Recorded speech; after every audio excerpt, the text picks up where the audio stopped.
Saludos, bienvenidos. Gracias por estar con nosotras en esta nueva entrega de 2x3 en Salud. Hola Tati, ¿cómo estás tú? Hola, bien, qué bonito te queda ese blanco con esas bolitas. Esas bolitas blancas. Bolitas blancas, muy lindas. Sí, buscando uno la manera de verdad, de combinar y de salir un poquito diferente. Y aparte como alegre de la sí, vida. eso está bien, hay que buscar la manera, ¿verdad? A veces es verdad que la vida tiene demasiados temas serios, pero también hay que buscar la manera de alegrarse y de buscar la parte jocosa de la vida, que es la que nos hace.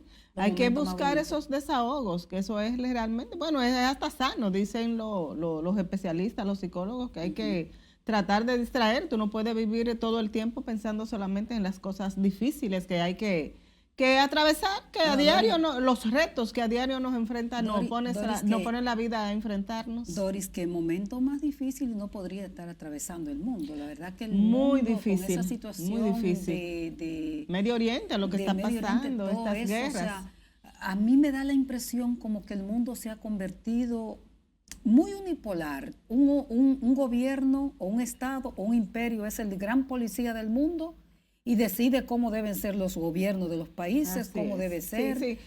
Un derrotero como difícil, se ha estado llevando. Nosotras, por ejemplo, somos de una generación que creció con el concepto de soberanía, con el concepto de que los pueblos son soberanos, que tienen el gobierno que escogen. Entonces, parecería que en este momento que Estados Unidos con su gobierno está dando, y no nos estamos metiendo necesariamente en un tema político, pero la geopolítica domina el mundo. Y afecta, y no podemos estar e impacta a los países. O sea, decimos, bueno, eso es en Medio Oriente lo que está pasando, pero ya todos los análisis que se han estado haciendo, análisis desde el punto de vista económico, indican que va a afectar a República Dominicana, o sea, va a afectar a los países porque recordemos lo que pasa con el petróleo y cuando suben estos precios, pues eso impacta en toda la economía de los países. Y nosotros no somos ajenos a nada de eso, aparte de lo que tú dices, de la importancia de que cada país tome sus propias decisiones. No, y como tú dices, Doris, si impacta la economía, lo impacta todo, y la salud,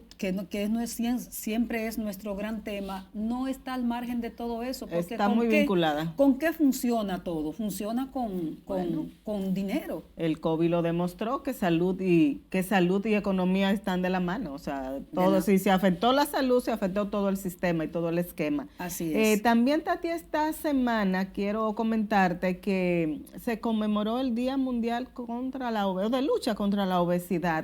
Yo creo que eso es un tema que el país debe prestarle más atención, porque todos los años sencillamente hablamos de que se está incrementando, de que hay un incremento del sobrepeso y la obesidad en la población, no solamente adulta, sino infantil en República Dominicana, pero vemos que pasa de largo y no se toman medidas ni políticas específicas que diga vamos a frenarla.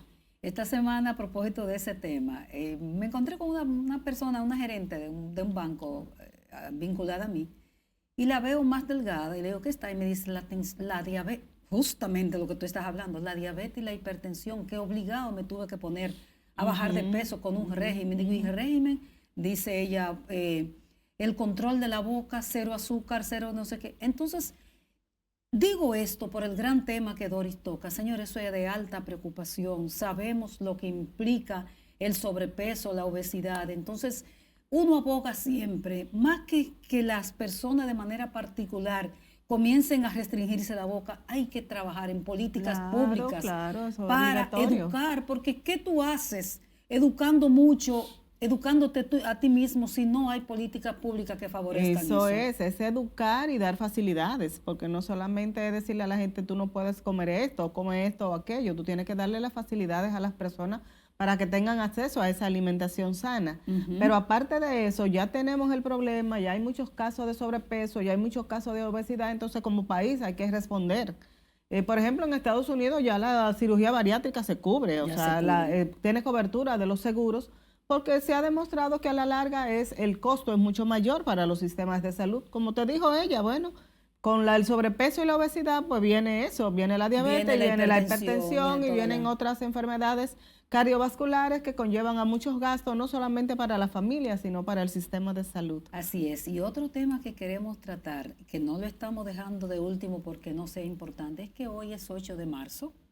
Hoy es 8 de marzo, es el Día Internacional de la Mujer. Sí. Mucha entrega de flores, mucha cantaleta. Yo creo que es más bien un tema, un gran tema de derechos. Las mujeres avanzamos en materia profesional, en materia de liderazgo, pero los hombres, no es una competencia entre hombres y mujeres, no, exactamente, pero los hombres siguen dirigiendo el mundo. Fíjate cómo aquí en la República Dominicana, Dori, todavía se discute si una mujer puede llegar a ser presidenta de la República.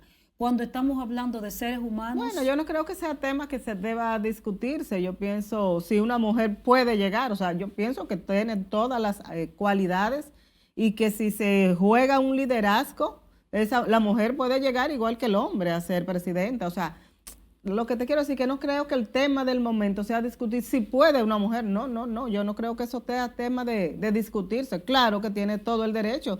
Y si tiene las capacidades y las habilidades, pues puede llegar a ser presidenta. El tema es que no ha llegado porque es una sociedad, esta es una sociedad altamente machista, que las mujeres llenamos las universidades, llenamos las universidades. Fíjate, en salud, por ejemplo, lo que dijo el Censo Nacional en Salud del año pasado. La mayor son mujeres, claro. De los recursos humanos. No, yo te entendí, los liderazgos realmente están en manos de los hombres. Entonces, quizás seamos las mismas mujeres que tenemos que cuestionarnos que qué está pasando, que por qué no lo logramos, que por qué no llegamos nosotros mismos. O sea, no dejar que sea el hombre que ceda el espacio. Yo pienso que quizás también deberíamos como desviar un poquito también la atención, porque a veces decimos, no, que es una sociedad machista y que los hombres que no dan camino, pero yo creo que también hay manera de buscarlo. También vemos una sociedad como México, que tú sabes que en México sí separaron las aguas del machismo y ahí está hay una mujer dirigiendo te digo que si surge un liderazgo, yo creo que ¿y de qué manera? Con ataques por donde quiera. Y la mujer, una científica que está dirigiendo muy preparada, la verdad. Entonces, y esa manera de ella decir las cosas, a mí me gusta mucho. A mí me encanta observarla. ¿Cómo se llama? Su mañanita. Ella hace todos los días esa rueda de prensa. O sea que era un poco aquí la semanal, ¿verdad? Es una especie como de eso. Le copiamos eso a y aquí se puso otro nombre. Eso se acabó la semanal, fue.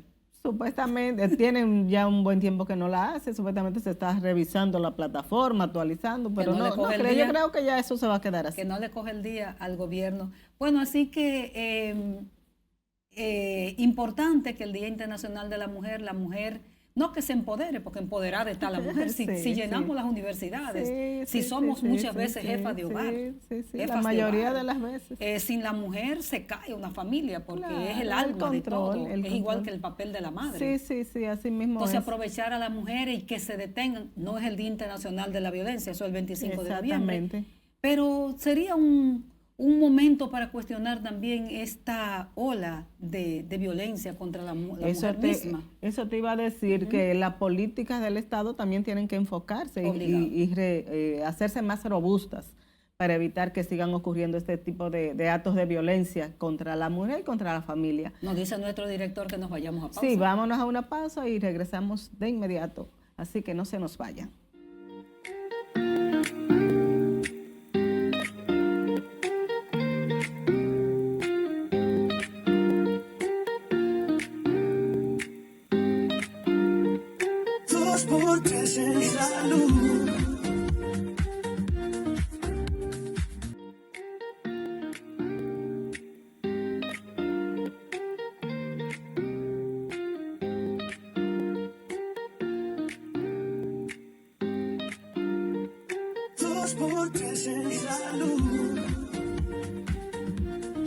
Gracias por continuar con 2x3 en Salud, su programa especializado en este tipo de temas justamente. Doris, la semana pasada el doctor Julio Landrón, que es en este momento el director ejecutivo del Servicio Nacional de Salud, había dicho en una entrevista que el SNS tenía un déficit de más de 13,000 millones de pesos. Inmediatamente, entre redes sociales, programas de televisión, arrancaron y dijeron que era un déficit que había dejado la gestión del doctor. Sí, del doctor Mario Lama, y lo atribuían también, Tati, a la denuncia que ya se había hecho previamente del contrato de la compra de equipos de diálisis y nutrición. Exactamente. Bueno, lo cual fue desmentido por compras y contrataciones. Por compras y contrataciones, que dijo que no había tal... Bueno, lo del déficit no, compras y contrataciones lo que refirió es que no se violó la ley con la contratación de estas empresas. No se refirió al déficit, sino que no había una violación a la ley. Exactamente. Entonces, después en esa entrevista, el doctor Landrón había dicho de un déficit de 13,000 millones, bueno, y fue el acabose. Bueno, pues más tarde, el Servicio Nacional de Salud, en la persona de Landrón, parece que cometió unas imprecisiones del no manejo de las cifras, y aclararon que no, que es un déficit histórico, un déficit presupuestario. Escribía yo después en un artículo que en salud los números son por lo general negativos, por lo cual me llama la atención también que el servicio diga que más de 50 hospitales, 53 hospitales, no tienen deuda. No tienen deuda, sí, esa es información. Es extraño en salud cuando hay tanta gente con necesidades que no se tenga deuda. No es bueno tener deuda. Por lo general los hospitales siempre tienen deudas acumuladas. Y me decía el doctor Landrón, que me llamó, no, es que ya eso se acabó, decía él. Yo, ojalá que no esté tan optimista el doctor. Eso de que los hospitales son barriles sin fondo ya no va a ser así.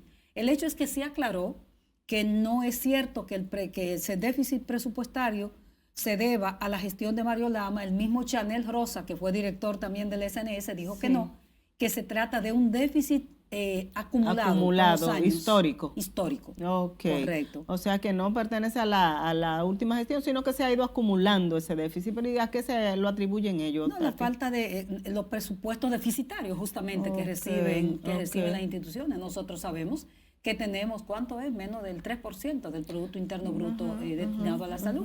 Y siempre los recursos para salud son insuficientes ahora porque está la seguridad social y los hospitales facturan, que era lo que me decían. Eso te iba a decir. En ese sentido debería el doctor Landrón tener razón, que los hospitales no deberían tener déficit, deudas acumuladas, porque antes se acumulaban estas deudas, porque recuérdate que el hospital sobrevivía de una subvención que le daba el Estado, una subvención mínima, y de la cuota de recuperación que le cobraba a los pacientes.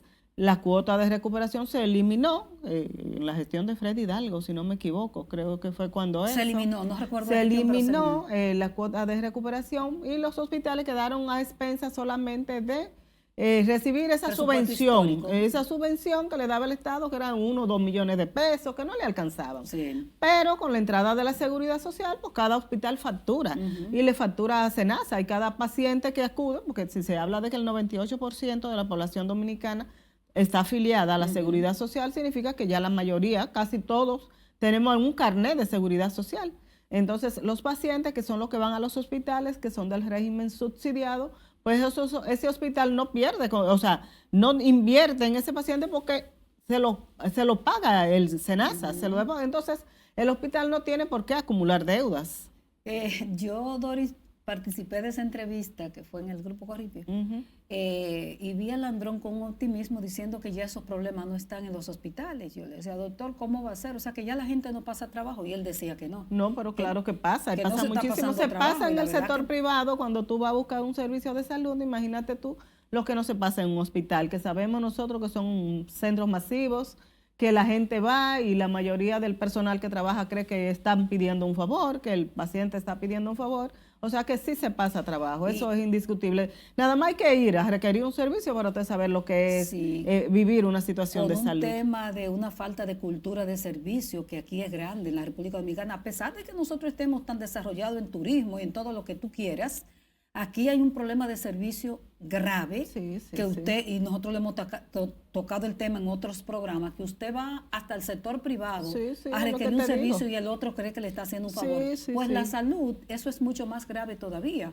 Por ese fenómeno que tocábamos en una entrevista hace 2 semanas, donde estaba el doctor Puello, con el tema de que la salud es un derecho, pero no se ve necesariamente así. Entonces, desde el sector privado hasta el sector público, le creen que le están haciendo un favor. Exactamente, y justamente se da con la persona vulnerable, o sea, no digo vulnerable desde el punto de vista pobre, sino de vulnerable desde el punto de vista De la de tu salud. sistema de salud. Y cuando tú estás enfermo, cuando tú estás presentando una situación de salud, tú estás vulnerable. El otro te puede hablar de determinada manera y quizá tú no tienes las herramientas en ese momento para defenderte, decirle, no, mire, yo aquí no estoy pidiendo, aquí estoy exigiendo un derecho que tengo y estoy pagando además por mi servicio porque usted está pagando una seguridad social. Entonces, sí, como dices tú, no creo que todo esté tan maravilloso en los hospitales. Yo creo que hay que seguir, por supuesto, trabajando en lo que todos quisiéramos, ojalá y todo sea tan fácil cuando se llegue a buscar un servicio de salud, pero lo que quisiéramos al final es que mejoren las Sí, cosas. Al final ese optimismo ojalá y se impregne en todos los centros de sí, salud. y que el doctor no termine con la salita para abajo, porque Quiera Dios que no. no, pero es una oportunidad tanto para el sector público como para el sector privado trabajar, señor, el tema de la humanización. Claro. Que es increíble que entre seres humanos estemos hablando de humanización cuando eso debería ser lo natural, que nos salga todo, tratarnos bien, tratarnos como seres humanos, con empatía, pero no es lamentablemente así. cada día se pierde más. Así es. Cada día se pierde más. Tú lo ves en la calle. Bueno, cuando yo venía de camino para acá, parece un roce entre dos vehículos y se desmontaron y ahí entonces hubo un congestionamiento. Escuchaste todo tipo de malas palabras. Y un congestionamiento porque se quedaron en el mismo medio. O sea, los dos que tuvieron el inconveniente se quedaron ahí y los que veníamos de atrás tuvimos que esperar que el conflicto bajara para que ellos pudieran moverse. O sea, no le importa lo que le pasa a los demás. O sea, los que vienen detrás tienen que esperar a que ellos resuelvan mi problema. Entonces, eso se da en todas las esferas de la vida, lamentablemente, pero en el sector salud, lamentablemente, la deshumanización impacta directamente a la persona y lo vuelvo y repito, en ese momento tan vulnerable del ser humano. Así es. Doris, y una gran tarea para este año, que ya estamos en el tercer mes del año, señor. Qué rápido. Es increíble. Es el tema de la atención primaria. También escuché al doctor Landrón, que está muy activo en los medios de comunicación, Landrón, director del Servicio Nacional de Salud, decir que la atención primaria, bueno, una responsabilidad de ellos. Hasta donde tengo entendido, una responsabilidad de la Seguridad Social, de la Superintendencia de Salud y del sistema, que le corresponde una parte al Servicio Nacional de Salud. Sí. Esa es una gran tarea pendiente después de casi 60 años de Alma Ata, aquel gran encuentro que era Salud para Todos en el año 2000. Eso fue en 1978, si no me equivoco. Sí, 60 años. No tanto. Casi 50 años y pico. Sí. Pero bueno, una gran responsabilidad que está sin implementar, sin solucionarse en el país. Ojalá que definitivamente esa emprenda. No vemos a la Superintendencia de Salud medio calladita en estos días. No, ellos han estado hablando de este plan que se experimentó y que afectó supuestamente a las ARS más pequeñas. Sí, de la cápita diferenciada. De la cápita diferenciada, pero Dori, nosotros vamos a hablar hoy de seguridad social porque nuestro invitado. Sí, pero concluyendo lo que tú decías al principio, que tú estabas hablando antes de irte a la cápita de la atención primaria. La atención primaria. Sí, pues definitivamente todos los que han llegado, tanto al Servicio Nacional como el mismo director del superintendente de salud y riesgos laborales, vino muy optimista al principio del año, ¿no fue a principios de año que lo trajimos aquí? Sí, a principios de y habló con mucho optimismo de que ya la atención primaria ya estaba a la puerta, como lo establece el sistema, pero hemos visto pasar el tiempo y no vemos esas acciones que nos lleven a pensar de que realmente se está dando paso firme para que esto al fin empiece a funcionar de la manera en que se establece en la ley. Aquí se confunde mucho ese tema. A veces desde el sector público te dicen las unidades de atención primaria, no estamos hablando de eso, estamos hablando de atención primaria realmente. En el sistema. ¿Qué te parece si nos vamos a pausa? Porque ya está en estudio nuestro invitado. Volvemos ahora.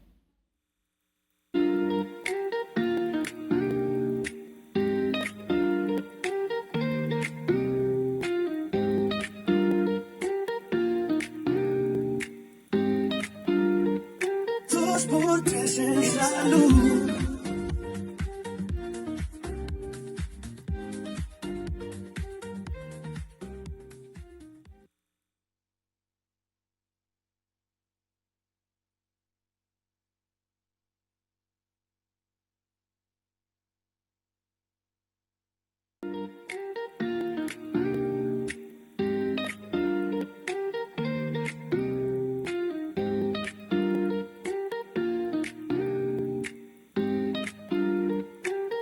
2x3 en salud.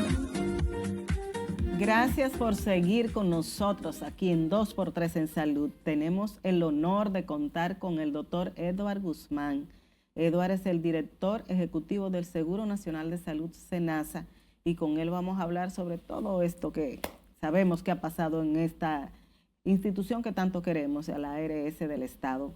Bienvenido, Edward. ¿Cómo Gracias, estás? Roberta, gracias. Un placer estar aquí con ustedes. Qué De bueno verdad que- tenerte por aquí. Gracias. Y tenemos varios años que Sí, no veníamos sí, por sí, aquí. sí. Ahora como director Ahora como- de... De SENASA, es la primera vez que vienen por aquí Porque con lo nosotros. habíamos entrevistado como Como gerente del consejo.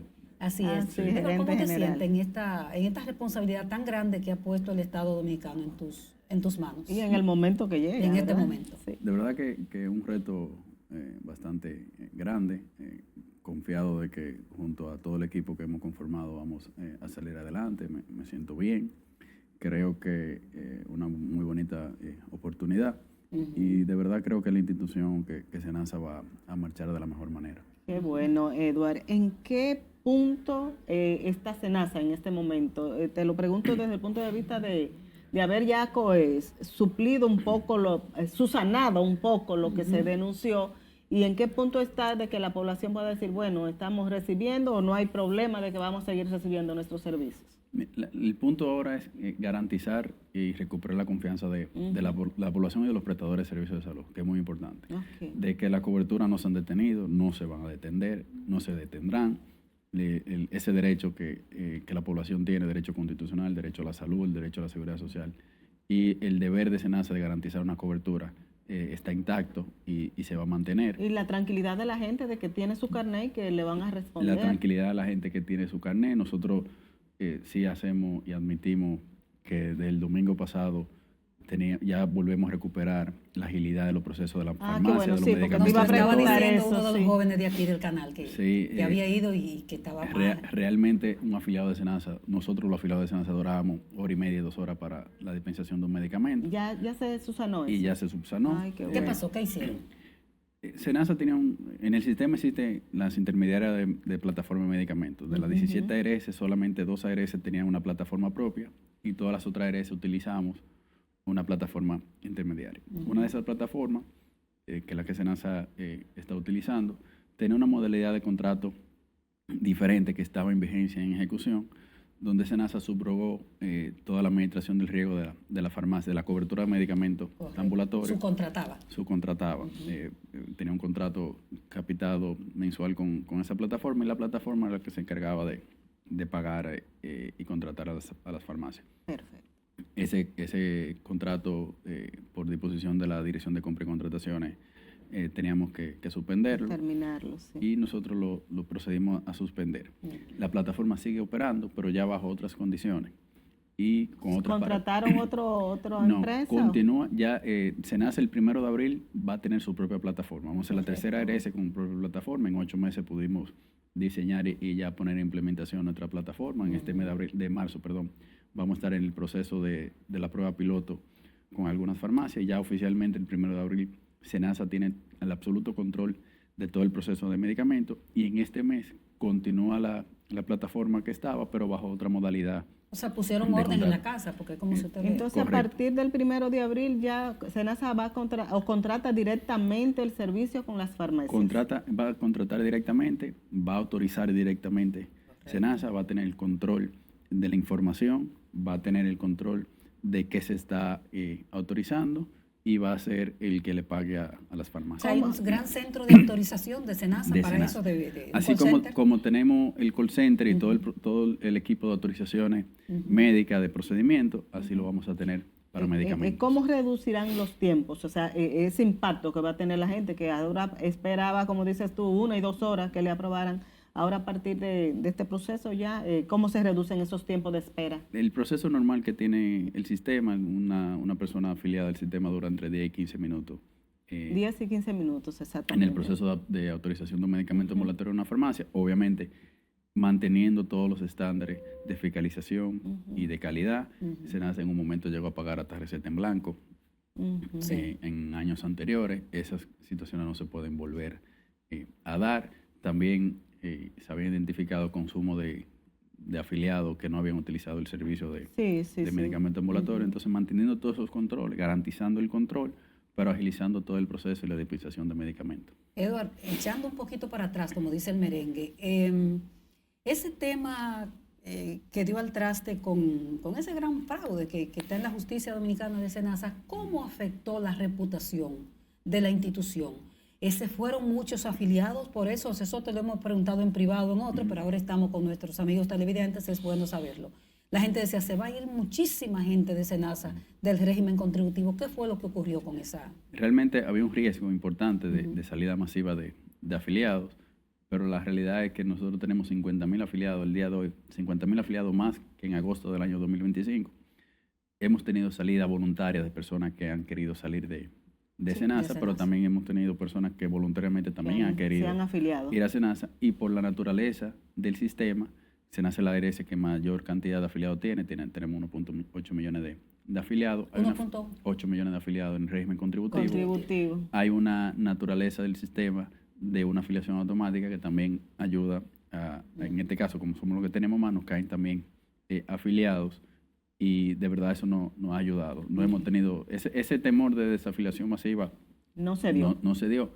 Sí está el riesgo reputacional, que creo que ha ido bajando, pero aún persiste el riesgo reputacional, porque evidentemente no vamos a esconder que, y lo reportamos del año 2024, un déficit de 14.700 millones de pesos, que con el cierre del 2025, donde Senasa tuvo 1.000 millones de pesos aproximadamente de superávit, gracias a los recortes que se hicieron, a la reestructuración, más los aportes de parte del gobierno central, hoy en día tenemos un déficit de 13.500 millones de pesos. Que lo lograron bajar un poquito. Sí, se bajó un poco. Entonces, realmente el riesgo todavía está. Nosotros sí actuamos rápidamente con los prestadores de servicios de salud, porque aquí nosotros podemos seguir autorizando y dando cobertura, pero tenemos el desfase del pago de las facturas a los prestadores y estamos pagando 60 días. Y nosotros la estrategia fue hablar con todas las sociedades y explicarles la realidad. Mira, nosotros esta es la realidad de Senasa. Nosotros podemos pagar hoy en día 60 días luego que el prestador deposita su factura, y obviamente Senasa tiene el 70% de la población afiliada. A muchos prestadores el ingreso de Senasa representa el más del 50% de los ingresos. Y obviamente necesitamos esa sinergia entre los prestadores y Senasa, y ellos... ¿Y están contentos? Ellos están conformes. Conformes. No necesariamente están contentos, pero están conformes. Nosotros planteándole todas las reglas que hoy en día podemos establecer, y a medida de lo posible ir bajando los tiempos de pago. También con el Servicio Nacional de Salud tenemos una cercanía importante, antes con el doctor Mario Lama y ahora con el doctor Julio Landrón. Estamos trabajando de la mano los dos equipos, porque también parte es que los recursos, sobre todo del régimen subsidiado, vayan a la red pública. Exactamente, a los hospitales. A los hospitales. Nosotros estamos apoyando fuertemente, sobre todo a Secanó, a la Ciudad Sanitaria y al INCAR, porque el gasto de régimen subsidiado en la red privada viene por alto costo y oncología. Entonces, si fortalecemos la red pública, la mayoría de los recursos van a ir a la red pública. Y además, ¿qué es lo que corresponde? ¿Qué es lo que corresponde? Sí. Y creo que debemos apostar a eso. Y también estamos trabajando en un nuevo contrato marco para atención primaria. Cuéntanos un poco de eso, de atención primaria, que justamente estábamos tocando ese tema. Nosotros hemos hecho ya 4 reuniones encabezadas por el Ministro de Salud Pública, donde todo el sector salud es una de las prioridades del sector salud como política pública del gobierno del presidente Abinader, reafirmado en un consejo de gobierno a principios de año. Y de verdad que la idea es fortalecer la atención primaria, iniciar por una región importante como puerta de entrada. Y yo creo que del tema de atención primaria es demostrar resultados. ¿Y se ha determinado la región que sería? Estamos trabajando los equipos de las diferentes instituciones, porque aquí es importante de que todo el mundo vaya a la misma sintonía. Porque aquí hemos hecho pilotos, tenemos 40 años siendo pilotos de atención primaria. Y cuando los pilotos son pilotos, se quedan siendo pilotos. Ahí mismo se queda. Esa es, lamentablemente, lo que la historia... En el suroeste, por ejemplo, que comenzó. Sí, ahí fue. Pero yo creo que una estrategia fundamental es comenzar por donde la red tenga más capacidad resolutiva. Porque el tema de atención primaria es crear la confianza. Y la confianza debe partir de donde el servicio está más completo, donde tú tienes todas las redes de referencia y contrarreferencia instaladas, donde tú ya tienes buenos centros de primer nivel de atención, donde tú tienes centros de diagnóstico, donde hay hospitales de segundo nivel, donde hay hospitales de tercer nivel y donde tú tienes un traumatológico. ¿Está hablando de Santo Domingo? No. ¿O de Santiago? No, tampoco. Hay otra región que Sí, posiblemente... porque, ¿verdad? No. Y no comenzar... ¿Qué pasa con Santiago y el Gran Distrito? Como hay tanto acceso a la alta complejidad, al tercer nivel, la gente prefiere ir directamente al tercer nivel. Exacto. Entonces, Eso también es un problema. que es un problema. Pero porque al final, y creo que es un tema cultural, la persona, un dolor de estómago quiere ir al gastro directamente. Inmediatamente, sí. Un dolor de cabeza quiere ir al neurólogo Sí, directamente. sí, Eso es cultural. Exacto. Y trabajar la cultura cuesta Cuesta tiempo. mucho, sí. Entonces, creo que hay regiones que no sean ni el sur profundo, ni el Gran Santo Domingo, ni Santiago, que tienen la capacidad de demostrar ¿Y en qué que realmente consistiría, comienza. Edward, perdón, en qué consistiría ese piloto? ¿Cómo es que se manejaría esa atención primaria, ese primer nivel de atención? Primero, para que la gente un poco tenga la idea de qué es lo que se va a hacer. la atención primaria como puerta de entrada, donde todas las personas deberían de ir de inicio a un centro de primer nivel o un centro diagnóstico, conformar la microred de primer nivel de atención que lo conforma el CPN y el centro diagnóstico. El CPN deriva al centro diagnóstico, el centro diagnóstico deriva al CPN. Si necesita algo que pase la capacidad resolutiva que tiene el centro diagnóstico, ya ahí pasaría a un referimiento a un centro de tercer nivel de atención.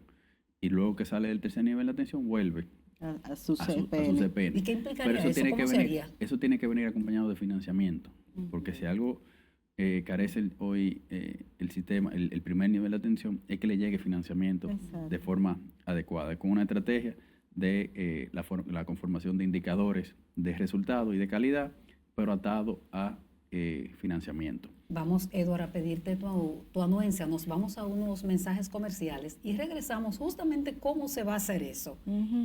Porque el tema de atención primaria genera hasta pasiones y todo tipo de...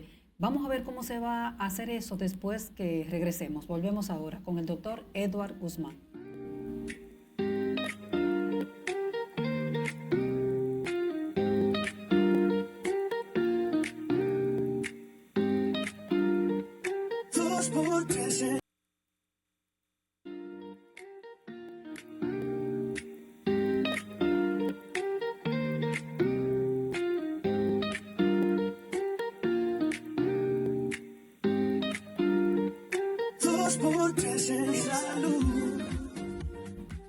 Seguimos conversando con el doctor Edward Guzmán, director del Servicio Nacional de Salud, SENASA. Edward nos está explicando... El seguro. Ay, perdón, dije servicio, pero es Seguro Nacional, todo el mundo sabe, seguro, SENASA. Nos está explicando, Edward, sobre ese plan piloto que se va a implementar de atención primaria. Que no sea piloto. Que no sea piloto, ese inicio para luego expandirlo. Cuéntanos entonces cómo la gente va a tener acceso, ya las familias, cómo la van a identificar, cómo va a funcionar eso.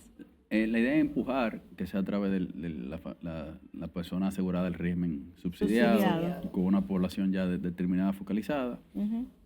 También tenemos un proyecto del Banco Mundial de financiamiento para centros, que eso lo maneja el Ministerio de Salud Pública, toda la parte de prestación del servicio, y nosotros también vamos a aportar parte del financiamiento.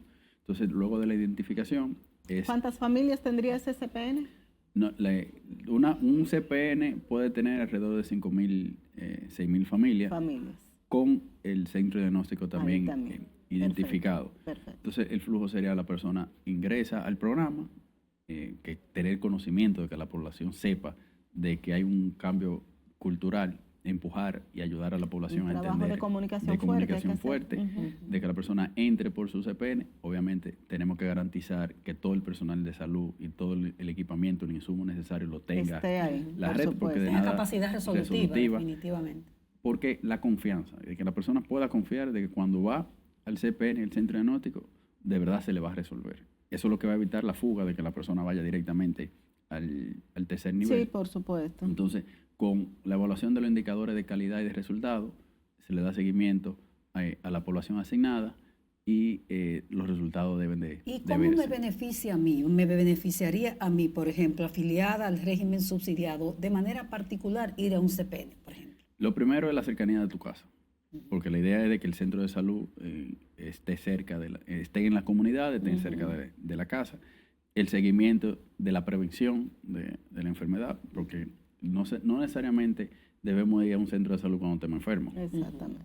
No, o sea, debemos ir Habría La que idea trabajar es que no. la prevención. La prevención. O sea, las personas, dependiendo la edad que tenga y el sexo, debe de ir recurrentemente a hacerse chequeos rutinarios. Obviamente sabemos que en el caso de las damas, tienen que ir luego de cierta edad, tienen que ir recurrentemente, anualmente, a hacerse, en este caso, su Papá Nicolau. Los hombres de cierta edad también tienen que hacerse su chequeo de prevención de cáncer de próstata. Claro. Entonces, no hay que esperar que tú tengas signos o síntomas de alguna enfermedad, no, vamos a ir antes para detectar. O sea, el cáncer de mama, el cáncer cervicuterino y el cáncer de mama son los cánceres prevenibles totalmente, pero hay que hacerse los chequeos de rutina. Entonces, empujar a la población a que vaya. ¿Y qué beneficia? La cercanía y el chequeo preventivo que se le va a realizar. Y el tiempo de espera será menor también, ¿verdad? Que ir a un gran hospital. Claro.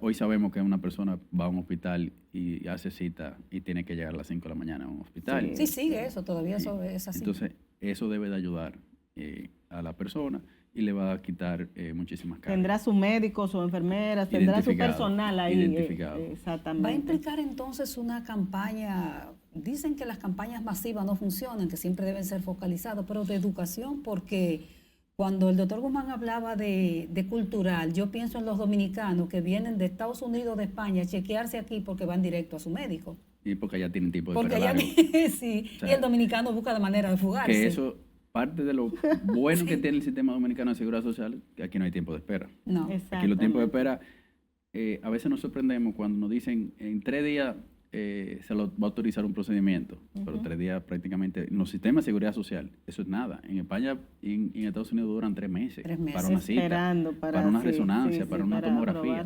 Y aquí un prácticamente nosotros nos recetan un estudio de diagnóstico y al otro día vamos y tenemos fácilmente acceso te lo hacen hasta el el mismo día. Sí, Entonces, sí, eso es una de las cosas buenas que tiene el sistema, pero tampoco son tan buenas. Exactamente. Entonces, creo que culturalmente también tenemos que aprender la sinergia de los sistemas de salud y de seguridad social. Aquí del hace mundo. falta mucha educación con relación a todo eso. Pero como, para responderte la pregunta de la comunicación, pero como viene un programa instaurado por parte, sí va a ser focalizado en la población determinada. ¿Para cuándo entonces, Edward, se tiene estimado que ya podría empezarse? Estamos trabajando y tenemos prioridad con eso. Esperemos que en los próximos meses podamos El dar problema noticias sobre siempre ha eso. sido el financiamiento. Y tú dices que habrá un préstamo inclusive para... Hay un préstamo del Banco Mundial y ¿De SENASA cuántos va a millones, Ed?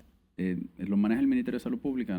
Si te digo el dato, Ok. puedo caer en el error Porque de con la reforma cometer fiscal que fracasó se había hablado de 500 millones, Con la reforma fiscal se había hablado de un financiamiento ahorita de 9.000 millones de pesos. de 9.000 millones. Aproximadamente, en varias etapas.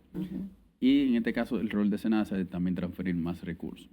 Pero SENASA, la idea es transferir recursos, pero paulatinamente, demostrado que el resultado, con una transferencia fija y una transferencia variable sujeta a cumplimiento de indicadores. Y los planes, Edward, con esto de la atención primaria es que paulatinamente vaya abarcando otras provincias y llegue entonces al régimen contributivo también.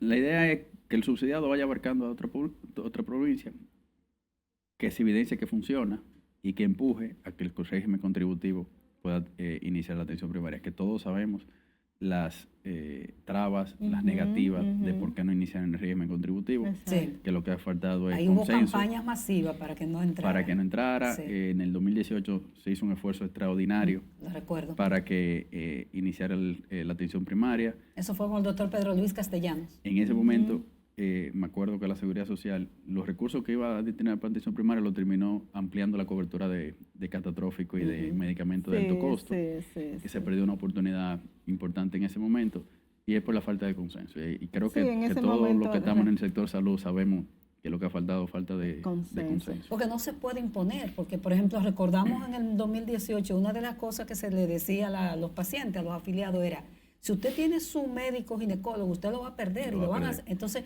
trabajarle eso a la gente. Eso es muy difícil. Una persona, como decías tú, que tradicionalmente vamos directamente al especialista, o sea, nos saltamos todos los procesos y llegamos al especialista. Completamente. Una madre que viene desde, por ejemplo, el sur lejano, atraviesa todos los hospitales y llega al Robert Rick Cabral. Correcto. O sea, eso es lo que estamos acostumbrados y eso es lo que hay que Y eso es lo que romper hay que cambiar, poco a poco. Y en el sector privado más complicado sí. cambiarlo. Edward, yo quiero volver a SENASA y a los procesos que ustedes han estado implementando. Se habló en aquel, bueno, cuando surgió el expediente, se habló de que SENASA también fue víctima de fraude, de que había unos esquemas montados para sustraer también, o sea, que centros, vamos a decir prestadores, también engañaban a SENASA. ¿Cuáles controles ustedes están implementando y qué fue lo que encontraste tú al llegar a SENASA en ese esquema precisamente? Mira, SENASA históricamente no había tenido una unidad de auditoría interna de la Contraloría de la República. No en los últimos 6 años, sino desde su nacimiento, nunca. Okay. Y ya desde enero ya instauramos y ya está en funcionamiento la unidad de auditoría interna de parte de la Contraloría de la República. Correcto. Que está comenzando con los procesos administrativos y poco a poco irá migrando también a los procesos de salud que vienen por la ley 8701. Internamente nosotros hemos contratado incluso más médicos pares. Son médicos especialistas de las mismas sociedades médicas especializadas que verifican la pertinencia de algunos procedimientos. ¿Esos son los médicos. Supervisores? No, esos son médicos especialistas consultores que nosotros tenemos, que son los que nos ayudan a identificar que si un procedimiento es pertinente o no pertinente, si se necesita X cantidad de material, si el medicamento que se le está indicando al afiliado es el correcto. Entonces eso nos ayuda un poquito en la fase previa de la autorización y es del calidad. procedimiento. Y ahí te interrumpo de nuevo, nos vamos a unos comerciales y volvemos entonces con el último segmento para seguir desarrollando esa idea que Doris te preguntaba. Volvemos ahora con el director de SENASA.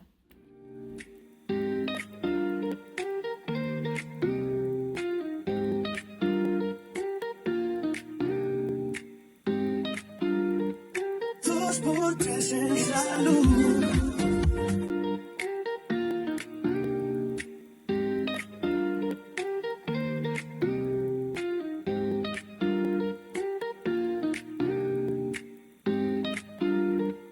Dos por tres en salud. Continuamos, doctor, justamente donde habíamos dejado el tema con la pregunta que hacía Doris.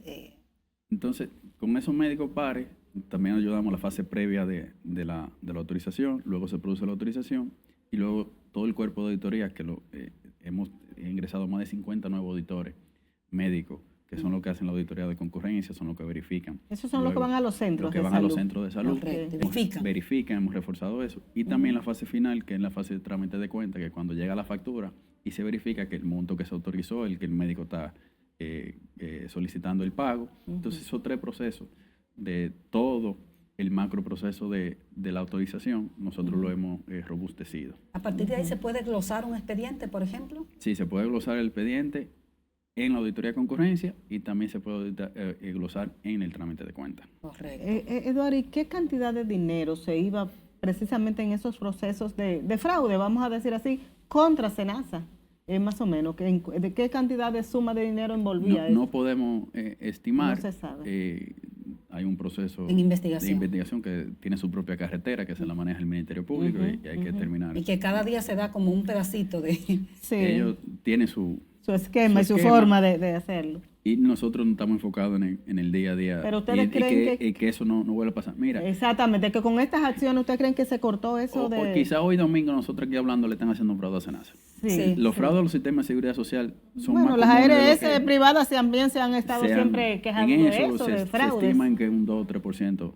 Siempre, eso pasa en países grandes como Estados Unidos, que lo han engañado muchas veces. Aquí hablando puede ser que esté ocurriendo algo, que estén autorizando una consulta que no se dio, que no se va a dar, que estén pasando un medicamento con sobreprecio, que tenga Y hasta un medicamentos afiliado que no se pasándole puede. su carné a otro, eso se da. Eso se puede dar. Que yo creo que eso es lo de menos también, pero que los fraudes mayores son... Y que esté un médico que describió un procedimiento que no fue el que hizo. Que no fue el que hizo, todas esas exactamente. cosas se pueden Que dar. Que y dijeron se que dan. operaron y no operaron Y no a operaron. nadie. Lo que, Sí, obviamente sí, lo que sí. tenemos que seguir trabajando y robustecer todo el sistema tecnológico interno de SENASA, como todo el proceso de auditoría, para que esas cosas no sucedan. Edward, quisiera preguntarte también ya en esta última parte, de este último segmento del programa, ¿cuáles son las patologías que mayor ocupan el presupuesto de SENASA en este momento? Mira, los procedimientos de alto costo. Cuando hablamos de alto costo, cáncer y los procesos vasculares, cateterismo y los procesos vasculares periféricos. Esos procedimientos son los que se llevan En la mayoría del del presupuesto. gasto de salud. El cateterismo ha sido recurrente Sí, por años. y algo que tenemos que poner atención, porque el incremento ha sido importante de la cantidad de cateterismo y de colocación de stent que hemos tenido en los últimos años, Sí. que ahí creo que ahí nosotros estamos tomando medidas importantes. Están revisando todo ese revisando y proceso. reforzando los Y procesos Me de río auditoría. de eso porque hace unos años hicimos una Hicieron serie de una reportajes serie que de fue muy Sí, importante, sí. con la capacidad inclusive en esa vez incluían médicos engañando al sistema también. Correcto. Y engañando a los pacientes. Hay una trazabilidad importante de cateterismo diagnóstico que terminan con colocación de stent. De stent, Entonces, son de los puntos que tenemos que se están que revisar. Pero ahí reforzando hace y falta revisando. calidad, supervisión, Sí, claro, ética, eso traza... completamente. Eso lo incluye todo, Incluye todo. lo incluye todo Y realmente. nosotros de nuestra parte vamos a tratar de hacer la tarea de Sí, aumentar porque la de repente no le fiscalización. corresponde a ustedes la parte ética del médico, pero sí le corresponde Sí, la parte supervisar que no se gasta de los que no Por se- recursos. supuesto. Exactamente. Un problema serio en nuestro país son los accidentes de tránsito. Y yo sé que el sistema establece un Monto de cobertura. un monto, ¿verdad? Que se le pasan a las ARS para cubrir los accidentes. ¿Cómo impacta eso a SENASA? Mira, la SENASA, como manejamos también el régimen subsidiado y también Ujú, garantizamos, ujú. es la ARS que mayor gasto en salud producto de accidentes de tránsito representa. No, financieramente no representa un problema para la institución porque recibimos el per cápita correspondiente para eso. Para eso, sí. Yo creo que en el país el problema nunca ha estado en el financiamiento de el accidente, de la De las atención en atenciones. salud por accidente de tránsito. Yo creo que aquí el problema es previo.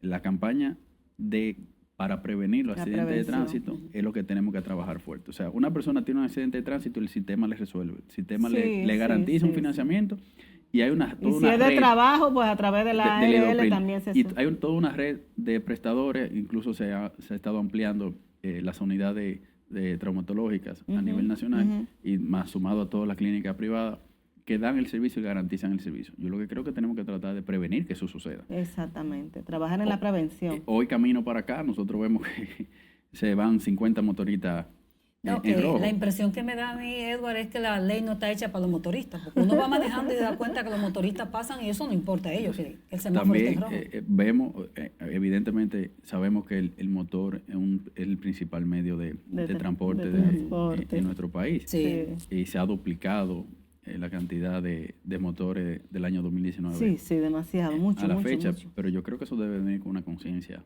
social y cultural de la persona. También ver Y un régimen de de consecuencias. consecuencias. Yo que viajo frecuentemente al norte, hay carreras de motoristas. En la vía, Sí, en la sí, autopista sí. O Duarte. sea, entonces, ese régimen de consecuencias para evitar los accidentes de tránsito, tenemos que trabajarlo. Ahora, sucede el accidente de tránsito, el sistema Hay que responde responder, pero lo ideal es que no llegue que a no llegue a ocurrir ocurrir. ese accidente de Sí, porque no es tránsito. como dices muy bien, no es un tema de financiamiento, es un tema social y de salud. Porque todo el mundo tiene, el régimen asociado tiene $1 millón de pesos de cobertura de accidente de tránsito y el régimen contributivo $1.300.000 para la garantizar. Y si es por IDOPRIL, la cobertura es Es ilimitada. completa, sí. Así Entonces, no un tema, o sea, el sistema incluso Afecta está económicamente salvando los vidas sistemas, porque, por supuesto, pero ese no es el problema, pero el ese no es el financiamiento. ¿Cuáles Sí, son sí. los retos de SENASA para este año y las tareas que están Pendientes. pendientes, además de las que ya hemos enumerado? recuperar la confianza de la población, continuar garantizando la cobertura. Importante mencionar que SENASA garantiza $1 millón de pesos de alto costo por encima de lo que el sistema lo hace. Eso quiere decir que $1 millón de pesos por encima de todas las otras ARS. O sea, que eso no se ha perdido, eso no se ha mantiene. perdido, se mantiene intacto y continuará Por sin lo ningún cual tipo vale de la problema. pena seguir siendo afiliado a Afiliado SENASA. de SENASA. estamos comprometidos en seguir mejorando los tiempos de respuesta y la calidad de la atención a SENASA, que cuando un afiliado de SENASA vaya a un punto de servicio, sienta la calidad en la atención a toda la población, la confianza con los prestadores de servicios de salud, seguir trabajando de la mano con ellos. Yo pienso que la seguridad social es un matrimonio sin divorcio entre el administrador de riesgo de salud y los prestadores de servicios de salud que tienen en el medio a los afiliados, a los pacientes. A veces no me gusta llamarlos afiliados, sino pacientes, porque a veces se nos olvida de que somos pacientes. Y todos nosotros somos usuarios del sistema. Y te sientes vulnerable cuando eres paciente, ciertamente. Y entender que SENASA tiene 7.5 millones de afiliados, tiene 2 millones de autorizaciones mensuales. Wow. Son de las instituciones, incluso privadas, que tienen mayor cantidad de servicios en un día y en un mes. Y es un servicio, no es buscando un servicio de teléfono que está buscando. Es un servicio en el momento más vulnerable de tu vida, de la vida, que es con una afección de salud. Entonces, tenemos que entender eso y instaurar eso dentro de la cultura de servicio de SENASA, que estamos atendiendo pacientes, no personas. Exactamente. Que no son clientes, como se le quiere decir. Son personas que vienen a buscar un seres servicio. Humanos. Entonces creo que trabajar en eso son de los retos más importantes. Un empleado, que ahora se le llama colaboradores, no puede ser empleado. Todo se ha cambiado. De SENASA siempre estuvo orgulloso de pertenecer a esa marca, como le dicen los mercadólogos. ¿Es así en este momento? ¿Todavía la gente siente el orgullo de trabajar en SENASA? Yo creo que siempre hay oportunidades. Y ante la situación de SENASA hay una oportunidad y el empleado se siente orgulloso y también se siente que tiene la oportunidad de cambiar una percepción ante la opinión pública y está comprometido. Está comprometido, Eduardo, eso es lo importante. Muchas gracias por haber tomado este tiempecito. Y nosotras somos casi como fundadora de SENASA, queremos mucho esa institución y estamos aquí también para ayudar y defenderla. Gracias y cuenten con nosotros, cuenten con la institución y con Edward en los temas personales, pero en la institución en los temas en lo institucional. Muchísimas gracias. Y a ustedes gracias por su fidelidad. Ojalá que este programa, todos los que son afiliados o los que no son y quieren afiliarse a SENASA, pueda servirle. Nos vemos la próxima semana a la misma hora. Gracias, doctor Guzmán. Siempre a la orden.